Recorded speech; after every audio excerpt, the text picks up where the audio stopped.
IPS Mahesh Dixit IB के नए chief नियुक्त किए गए हैं। 1993 बैच के आईपीएस हैं महेश दीक्षित। आंध्र प्रदेश कैडर के आईपीएस हैं महेश दीक्षित की कश्मीर में भी तैनाती रही है। श्रीनगर में एडिशनल डायरेक्टर के पद पर रह चुके हैं दीक्षित।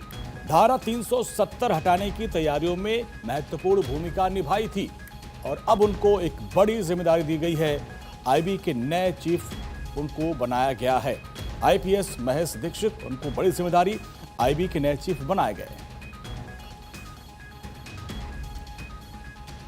और हमारे सहयोगी वरुण जैन, वरुण, नए आईबी चीफ की नियुक्ति हो गई है, क्या अपडेट, क्या जानकारी, विस्तार से बताएं। देखिए, बिल्कुल केंद्र सरकार ने एक बड़ा फैसला लिया है। 1993 बैच के जो आईपीएस अधिकारी हैं महेश दीक्षित, जो कि वो देशी खुफिया एजेंसी इंटेलिजेंस ब्यूरो आईबी का जो नया प्रमुख है, उनको नियुक्त किया गया है। महेश दीक्षित अभी आईबी में स्पेशल डायरेक्टर के पद पर तैनात थे। कैबिनेट की नियुक्ति समिति ने उनकी नियुक्ति को मंजूरी दी है और अब जो मौजूदा आईपी चीफ तपन कुमार डेका है, वो उनकी जगह लेंगे। महेश दीक्षित जो है आंध्र प्रदेश कैडर के आईपीएस अधिकारी है और इन्होंने खुफिया मामलों में आंतरिक सुरक्षा और आतंकवाद विरोधी अभियानों का लंबा अनुभव है। इनकी जो तैनाती है जम्मू कश्मीर जैसे संवेदनशील इलाकों में भी रह चुकी है, तो एक बड़ी जानकारी, एक आधिकारिक तौर पर सूचना जो है केंद्र सरकार की तरफ से आई है, जिसमें अब जो नए आईबी चीफ हैं वो आईपीएस महेश दीक्षित हैं, उनको इसकी कमान दी गई है। जी, तो आईबी के नए चीफ नियुक्त किए गए हैं। हालांकि इनके साथ कुछ और भी चेहरे दौड़ में थे क्या?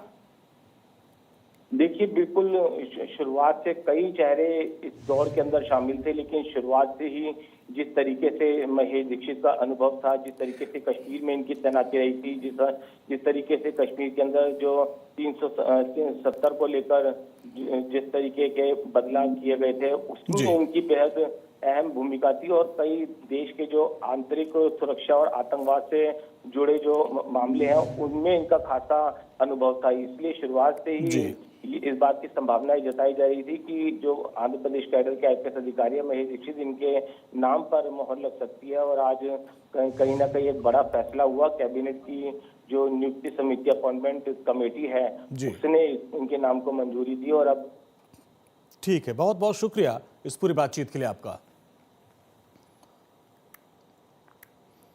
भोपाल में आपातकाल पर विशेष दिवस कार्यक्रम हुआ।